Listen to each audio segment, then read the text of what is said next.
Assalamualaikum warahmatullahi wabarakatuh. Kembali lagi dengan saya Ferdi Gunsan di Gunsan Talk. Kali ini kita lanjutkan kasus 157 hektar yang sekarang saya beri judul KM 157 TS. KM 157 TS. Kalau daerah angker-angker itu di tol, kalau di Cipularang ya. Kalau di Cipularang itu 90 sampai 100 itu kan kilometer angker. Nah, ini saya kasih judul KM 157, angker juga nih 157. Dan KM bukan kilometer singkatannya. Apa singkatannya?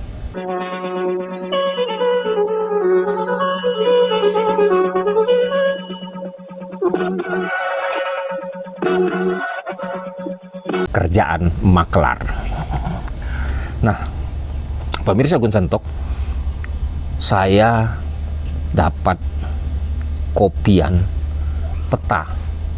Ini peta tahun 94, 3 Desember 94. Ini berdasarkan lampiran surat keputusan Kepala Kantor Pertanahan Kota Madya tentang izin lokasi nomor KPBL titik 553/400/1994 tanggal 3 Desember 1994.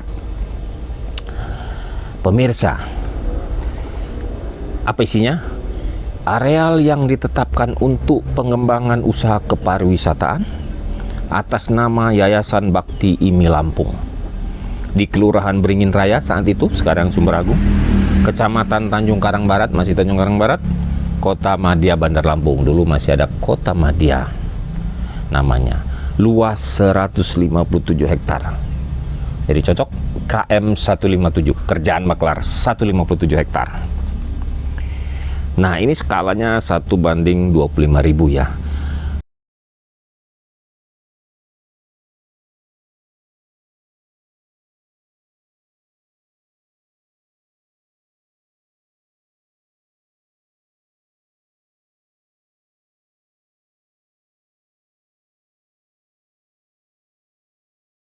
Ini dibuat masih manual, ini garis kotak-kotak di BPN. Nah, ini saya lihat nih ada SMA 4 sekarang jadi SMA 7 ya. Terus ada SLB, sudah ada nih SMA 4 SLB. Nah, ini ada petanya. Yang belum saya bisa adalah mencocokkan peta sekarang dengan peta lama. Ini pasti orang BPN pasti bisa lah, orang BPN. Ini Kepala Kantor Pertanahan Kota Madya Bandar Lampung, namanya Dr. Ahmad Lajim, NIP-nya nomor sekian. Nah, pemirsa, ini saya dengar kabar juga masih ada nih oknum-oknum yang dulu ikut ngukur di sini, di KM 157 ini. Saya nggak bisa sebut namanya, ini kan baru katanya. Mungkin inisial aja lah ya kali ya. A. Nah, A-nya panjang lah, lebih dari A-nya baterai. Nah, kalian yang berkepentingan dengan tanah ini tentukan sendiri di mana letak tanah kalian ini. Tapi kalau mau jelas ya tanya BPN-nya, tanya kepala BPN-nya, mungkin dia lebih paham tanah ini, mungkin dia juga mengalami saat-saat ada pembebasan ini atau keputusan Kepala Kantor Pertanahan untuk penetapan tanah ini untuk kepariwisataan ya. Jadi perlu teman-teman sekalian yang sudah menonton saya kemarin, saya ucapkan terima kasih, tapi mohon subscribe ataupun follower ya.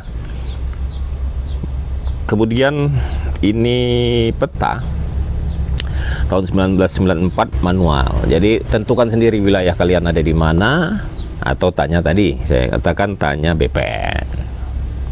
Yang pasti masih ada orang yang dulu ikut ngukur mungkin. Nah, pemirsa, tadi pagi dan siang ini saya ada komunikasi dengan Dr. Kandidat Insinyur HM Vidi Galenso Sarip SH, MH, dan seterusnya. Saya nggak hafal ininya, apa namanya, gelarnya kebanyakan. Beliau ini adalah Dewan Pengawas Yayasan Bakti IMI Lampung saat ini, ditunjuk oleh Mas Tommy Soeharto ya. Dan beliau ini pengacara juga tentunya. Kalau ada Saripnya pasti ini bersaudara dengan Elsa Sarip. Beliau mengatakan bahwa benar tanah itu akan diambil alih kembali, tapi tentunya dengan berbagai macam cara lah ya. Bisa diawali dengan musyawarah mungkin, kalau tidak bisa mungkin langkah-langkah hukum berikutnya ya kan. Ada tuntutan perdata, mungkin ada tuntutan pidana karena ada penyerobotan mungkin. Beliau nanti akan menjelaskan sendiri ya tentang ini. Kemudian pengacara juga Elsa Sarip nanti berikutnya juga akan coba kita hubungi, kita coba ajak podcast ataupun wawancara dengan kita. Tapi yang penting adalah bahwa menurut mereka Tommy Soeharto dulu membebaskan ini bukan dengan mencaplok, ini dengan memang dibayar oleh Yayasan Bakti IMI Lampung. Jadi bukan serobot saja, bukan. Ini dibayar. Sampai podcast saya sebelumnya adalah pohon talas, kemudian pohon cabe juga dibayar semua. Jadi tidak ada yang tidak dibayar. Jadi bagi kawan-kawan yang berkepentingan, silahkan dicocokkan ini peta, nanti saya expose. Dan kemudian kalau kelanjutan saya sudah minta juga agar, karena banyak pertanyaan di podcast saya, di TikTok saya, untuk daerahnya yang mana bang, daerahnya yang mana om, daerahnya yang mana ini saya kena nggak gitu. Nah karena saya bukan pemilik, saya hanya memberitakan. Nanti mungkin mereka akan buka posko pengaduan apa online apa seperti apa, nanti saya beritakan lah kalau memang sudah ada. Jadi demikianlah ini speak up saya tentang kelanjutan dari KM 157. Wabillahi taufiq wal hidayah. Wassalamualaikum warahmatullahi wabarakatuh.